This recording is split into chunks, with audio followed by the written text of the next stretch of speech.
10 million so'm sayohatga yetadimi yo yo'qmi, shuni ko'rib chiqamiz. Ko'pincha odamlar ikkita xato qilishadi, lekin aynan o'sha pul yozda sizga yetmasligi mumkin.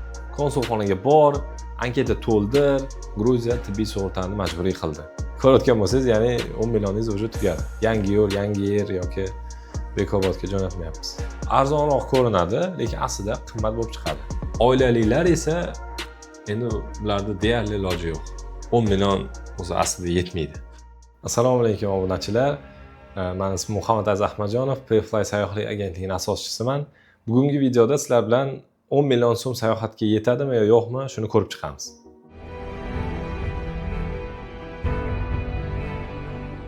Bu savolni odamlar tez-tez mendan so'rashadi va ko'pincha odamlar ikkita xato qilishadi. Birinchi xato bu pul hech qayerga yetmaydi deb o'ylash va ikkinchisi bu pul luxury sayohatlarga ham yetib ortadi deb o'ylash.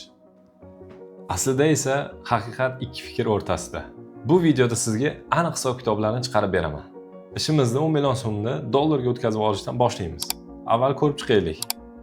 10 million so'm bugungi kursda dollarda nechta pul bo'ladi? Bugungi kursga qarasak, 1 dollar 12165 so'm. Qora bozorda esa 12000 so'm atrofida.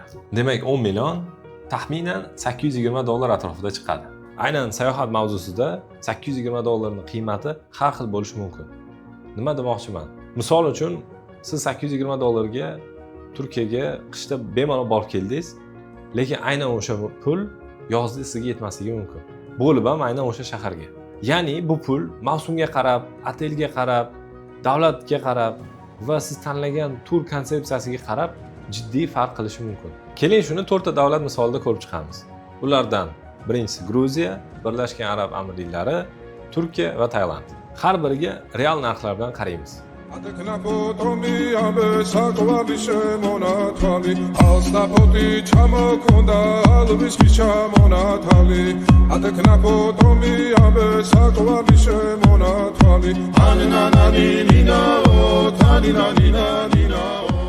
Birinchisi Gruziya. Nimaga aynan Gruziya? Buning bir nechta sabablari bor. Birinchidan vizasiz. 365 kungacha bemalol vizasiz yura olasiz. Konsulxonaga bor, anketa to'ldir, nimadir kut, navbatlarga tur. Buni hech narsasi keragi yo'q. Bunaqa muammolarga duch kelmaysiz. Ikkinchidan, Toshkentdan to'g'ridan-to'g'ri reyslar bor. Taxminan 3 soat 20 minut uchasiz.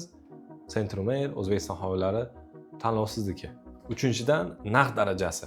Gruziyada 6 kechalik tur, 4 yulduzli otel, nonushta, transfer, sug'urta va 2-3 ta ekskursiya bilan 550 dan 800 dollargacha dam olsa bo'ladi.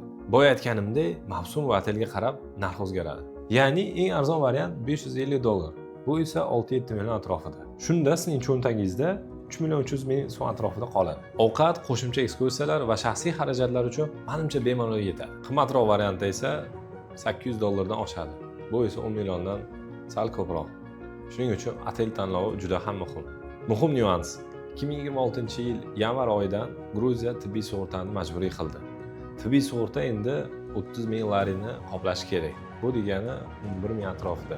Agar mustaqil sayohat qilayotgan bo'lsangiz, tibbiy sug'urtani alohida olishingiz shart bo'ladi. Agar paket tur olayotgan bo'lsangiz, u ko'pincha o'sha narx-navoning ichida kiritilgan bo'ladi. Marshrut haqida gapiradigan bo'lsak, eng ko'p sotib olinadigan format Tbilisi va Batumi. 3 kecha u yerda va 3 kecha bu yerda. Yoki Tbilisi, Bakuryani va Batumi. 2+2+2. Ikkalasi ham 6 kecha. Bakuryani tabiat bilan o'ralgan tog'li kurort. Batumi esa dengiz. Tbilisi shahar va tarix. Sizga o'zi qaysiga borish qiziq bo'lardi? Hozirroq kommentariyaga yozing. Gruziya haqida xulosa qiladigan bo'lsak, 10 million so'm bir kishi uchun real, lekin odatda 2 kishi uchun yetmaydi.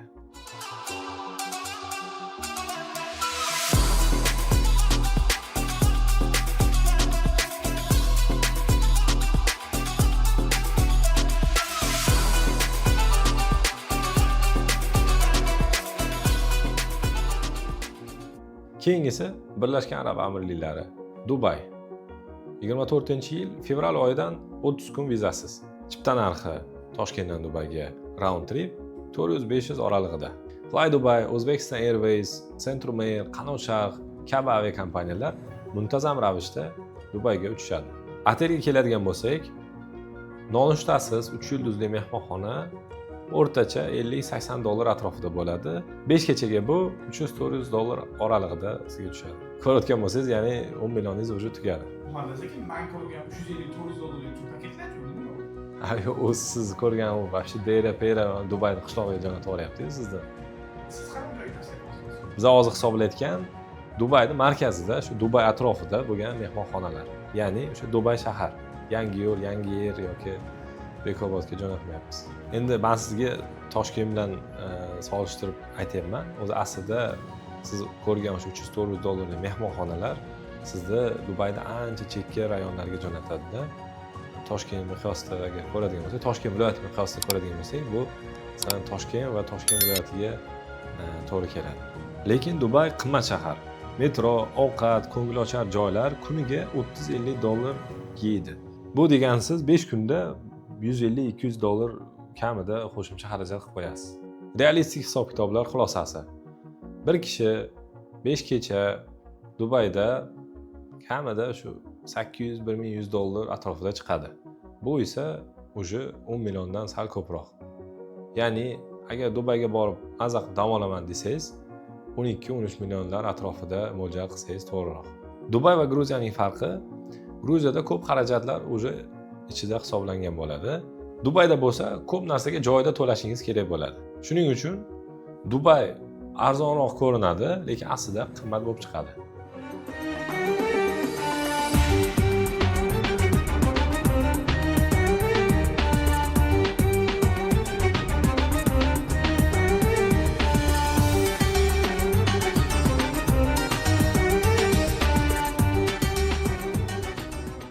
Navbatdagi davlatimiz Turkiya. Vizasi 90 kun, lekin bu davlat haqida bilishimiz kerak bo'lgan ikkita narsa bor. Turkiyada dam olish ikki turga bo'linadi. Birinchi format plyajli all inclusive turizm. Antalya, Kemer, Alanya kabi shaharlarda dam olish. Otel ichida hammasi bepul. Ovqat, ichimlik va hokazolar. Bu oilalilar uchun eng qulay format. Lekin bu format arzon emas. Bir kishi uchun 7 kecha 4 yulduzli mehmonxona all inclusive 1200 dollardan boshlanadi va undan yuqori. Past mavsumda esa 700-900 dollar atrofida. Ya'ni 10 million bilan bir kishi past mavsumda eng arzon mehmonxonada dam ola oladi, lekin juda uchmuch bo'ladi. Oilalilar esa endi ularda deyarli iloji yo'q. Ikkinchi formatni ko'rib chiqamiz. Bu shaharlarga sayohat. Istanbul, Kapadokiya, Trabzon bular ancha arzonroq chiqadi. Lekin bu formatda otel, ovqat, ekskursiyalar alohida to'lanadi. Demak, Turkiyaga 10 million bilan borib bo'ladimi? Bir kishi past mavsumda eng byudjetli variantda ha, lekin oila bilan yo'q.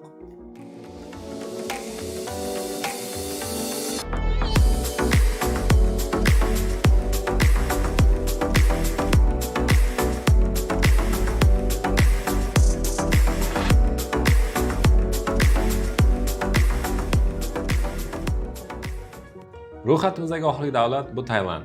Vizasiz 60 kungacha sayohat qilsa bo'ladi, lekin qonunlar o'zgarishi muhokama qilinyapti. Safar qilishingizdan oldin buni albatta qayta tekshiring. Tailand bo'yicha rostni ayta qolaman, 10 million o'zi aslida yetmaydi. Hatto eng arzon variantni tanlaganingizda ham. Garchi turlarning o'zi taxminan 1100-1000 dollardan boshlanyapti. Ya'ni 12 million. Nimaga bunaqa narx chiqishini hozir ko'rib chiqamiz. Chiptaga keladigan bo'lsak, Toshkentdan Bangkokka yoki Phuketga borish kelish taxminan 600-900 dollar atrofida.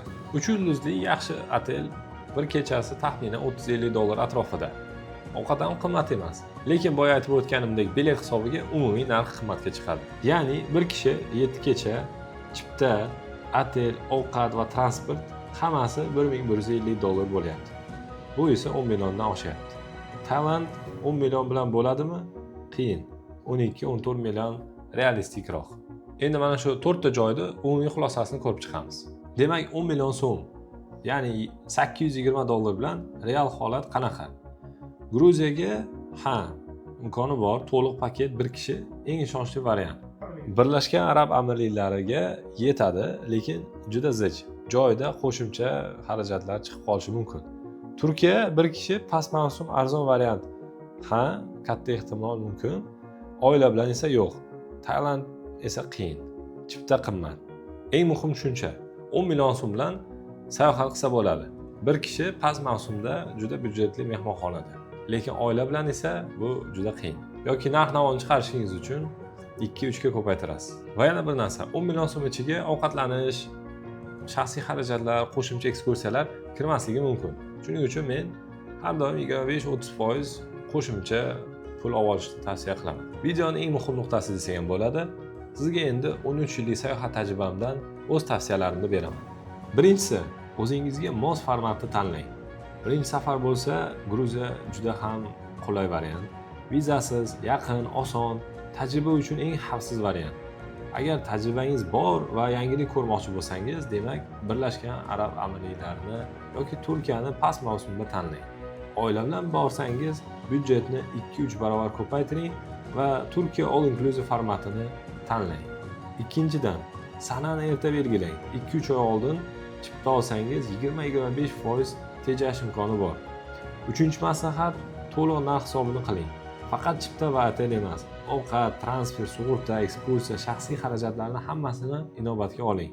To'rtinchi maslahat, paket va mustaqil formatni solishtirib ko'ring. Ba'zan paket turlar arzonroq chiqishi mumkin, chunki turfirmalar guruhiy narxda turlarni oladi.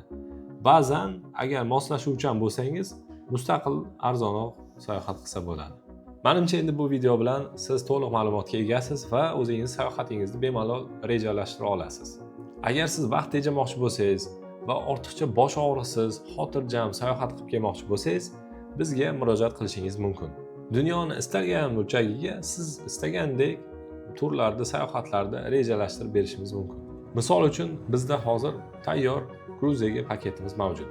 Atiga $650 otel, parvoz, sug'urta, ekskursiyalar hammasi ichida xotirjam dam olib ketishingiz mumkin. Agar taklifimiz sizga qiziq bo'lsa, biz bilan bog'lanish uchun video ostida hamma ma'lumotlarni qoldirib ketdik. Videomiz sizga yoqdi degan umiddaman. Mehnatimizni qadrlash uchun like va obuna bo'lish tugmasini bosib qo'ying. Keyingi videodagi mavzuyimiz Turkiyaga oila bilan sayohat qilish qanchaga tushadi? Real raqamlar, hisob-kitoblar bilan ko'rib chiqamiz. Ko'rishguncha